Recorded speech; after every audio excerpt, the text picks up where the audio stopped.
ఇప్పుడు ఈ మధ్య రీసెంట్గా కొంచెం మోహన్ బాబు గారి ఫ్యామిలీ ఇష్యూ అనేది ఎక్కువ ట్రెండ్ అవుతుంది. యాక్చువల్లీ అతను మాట్లాడిన విధానం, మంచు మనోజ్ గారు కానీ మోహన్ బాబు గారు కానీ వాళ్ళు మాట్లాడిన విధానాన్ని బట్టి మీకు ఏమర్థమైందండి? అక్కడ అసలు ఇష్యూ ఏంటని మీకు అనిపిస్తుంది? అసలు వాళ్ళిద్దరికి ఎందుకైంది గొడవ? తండ్రి కొడుకుకి మీకు ఏమన్నా తెలుసా? ఆస్తి విషయం, సమ్ ప్రాపర్టీ ఇష్యూ, ఆస్తి ఇష్యూ అంటున్నారు, కొందరేమో ఏదో స్కామ్ అంటున్నారు. వాళ్ళు ఏది క్లారిటీగా లేకుండా మీడియా ముందుకైతే వచ్చి లొల్లి పెట్టుకున్నట్టయితే మాకు అర్థం అవుతుంది. బట్ ఏ ఇష్యూ అనేది ఎగ్జాక్ట్ వాళ్ళకి అర్థం అవుతుంది. మీరు లొల్లి పెట్టుకున్నారు అని మాట్లాడారు, బాగానే ఉంది. వాళ్ళు మీడియా ముందుకు అసలు ఎందుకు వస్తారు? మీరు లాగుతున్నారా? మీరు కావాలని వెళ్తున్నారా? అసలు వాళ్ళ ఫ్యామిలీ విషయాలలో మీరు జోక్యం చేసుకోవడానికి మీ మీడియాకి ఎంతవరకు హక్కు ఉంది? గేట్ వరకే హక్కు ఉంది. గేట్ దూకి లోపలికి వెళ్ళి మాకు అన్నం పెట్టండి, మేము మంచాల మీద కూర్చుంటామంటే ఊరుకుంటారా? తరిమి కొడతారు. మైకి తీసుకొని కొట్టారు చూడండి, నేనైతే కర్ర కూడా తీసుకొని కొట్టేదాన్ని. ఆస్తుల విషయాలు అయితే వివాదాలు అయితే లేవు ప్రస్తుతానికి. మంచు మనోజ్ గారు భార్య తరపు నుంచి చాలా వరకు ఆస్తులు ఉన్నాయి. ఒకటి, ఇప్పుడు మోహన్ బాబు గారు ఏం చెప్పారు? నా ఆస్తులు నా 3 పిల్లలకే అని చెప్పారు. అయినా తల్లిదండ్రులు బ్రతికుండగా ఆస్తులు ఎవరైనా పంచుతారా? పంచమని ఏ బిడ్డలు అడగరు, తల్లిదండ్రులు కూడా పంచరు. ఆయన సంపాదించింది ఎవరి కోసం? ఆయన కష్టపడ్డారు, చాలా శ్రమ పడ్డారు. 45 ఏళ్ల సినీ చరిత్రలో ఆయన ఒక స్థాయికి ఎదిగారు. తిండికి లేక, ఉండటానికి లేక, పడుకోవడానికి లేక, నైట్లు రోడ్ల మీద తిరిగి మంచినీళ్ళు తాగి, కుళాయి మంచినీళ్ళు తాగి బతికారు.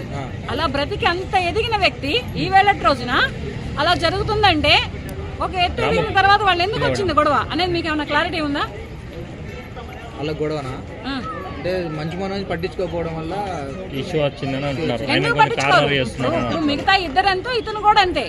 ఇతను ఒక అమ్మాయిని ప్రేమించి పెళ్లి చేసుకుంటాను అంటే ఓకే అన్నారు, చేసుకోమన్నారు. ఇప్పుడు అమ్మాయికి ఫస్ట్ మ్యారేజ్ అయిందా, బాబున్నాడు అనేది కూడా పక్కన పెట్టి చేసుకోమని చెప్పారు, చేసుకున్నారు, హ్యాపీగా ఉంటున్నారు. అయినా వాళ్ళ తండ్రి పిల్లలకి ఏవో గొడవలు వస్తూ ఉంటాయి, అవి సమస్యపోతాయి. అదేమి అంత ప్లట్కర్గా పట్టుకొని ఏలాడబడాల్సిన పని కానీ వాళ్ళ గురించి మాట్లాడుకోవాల్సిన అవసరం కానీ మీడియాకి అయితే లేదు. మీడియా హద్దు మీద బట్టే మీడియా వాళ్ళ మీదకి అతను చేయలేసింది, అతను మ్యాన్ హ్యాండిల్ చేయగలిగాడు. ఏం చేశారు? నేనైతే ఈ పగలు కొట్టేదాన్ని, కనపడదు కూడా కనపడదు చూసుకోవడానికి. అయితే మాత్రం మీరు పోయి అలా అల్లరి చేస్తారా?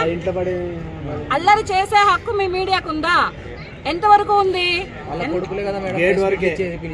ప్రెస్ మీట్ ఎందుకు ఇచ్చారా? నేను పిలిచారా? ఆయన హాస్పిటల్లో పోయాడు, దెబ్బలు తగిలి హాస్పిటల్లో పోయాడు. డ్రోన్ ఎగిరిస్తారు మేడం పైనుంచి, వాళ్ళ ఇంటి పైన డ్రోన్ కెమెరా పైనుంచి పంపిస్తాను మీడియా వాళ్ళు పంపిస్తున్నారా? అంటే మీడియాకి ఇంకేం పని లేదా? డ్రోన్లు కెమెరాలు పంపించే పని తప్పితే ఎవరినైనా సరే బ్లేములు చేసే పని తప్పితే ఏం లేదా?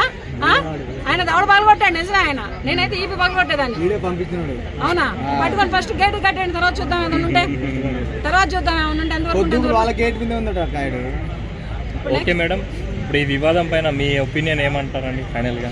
నా ఒపీనియన్ ఏముందండి, ఏమి లేదు. ప్రస్తుతానికైతే వాళ్ళ కుటుంబ విషయాలే కానీ, వాళ్ళ కుటుంబ వ్యవస్థే కానీ ఉంటుంది. ఆయన సంపాదించిన ప్రతి రూపాయి కూడా ఆయన పిల్లలకే చెందుతుంది.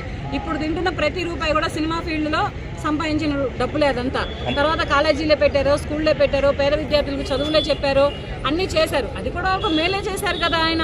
ఆయన ఒక ఆడియో రిలీజ్ చేశారు. ఆ ఆడియోకి నేను చాలా చాలా బాధపడ్డాను. ఎందుకు అంత కృంగిపోయి మాట్లాడుతున్నారంటే అంత కృంగిపోయి మాట్లాడుతున్నారు. ఇంట్లోకి రాకూడదని చెప్పేసి కొడుకున్నట్లు అనడం కరెక్ట్ కాదు కదా. మరి ఎందుకు ఎవరయ్యా? ఆడియోలో ఆయన చెప్పారు కదా ఇంట్లోకి రాకూడదు నువ్వు అని చెప్పేసి అన్నారు కదా. మరి ఇంట్లోకి రాకూడదు అన్నారు కానీ ఆస్తులు ఇవ్వనని చెప్పలేదు కదా. ఆస్తులు మన 3 పిల్లలకని చెప్పారు అంతవరకే, కానీ ఆస్తులు ఇవ్వనని చెప్పలేదు. అక్కడ వాళ్ళిద్దరికి ఏం గొడవ వచ్చిందో, ఏం మాట ఇదేందో. ఒకప్పుడు ఇలాంటి ఇండస్ట్రీలో ఏదైనా వివాదం అయితే దాసరి నారాయణ గారు సాల్వ్ చేసేవారు.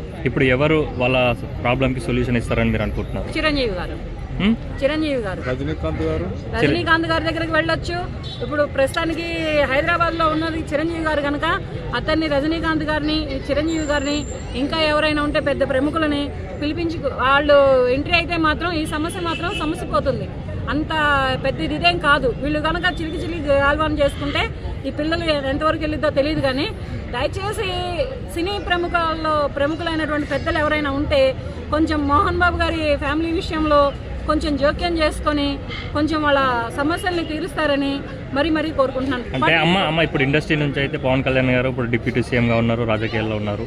అండ్ ఆయనే ఇలాంటి వాటికి ఏమైనా అతనే హెల్ప్ చేయొచ్చని అనుకుంటున్నారా?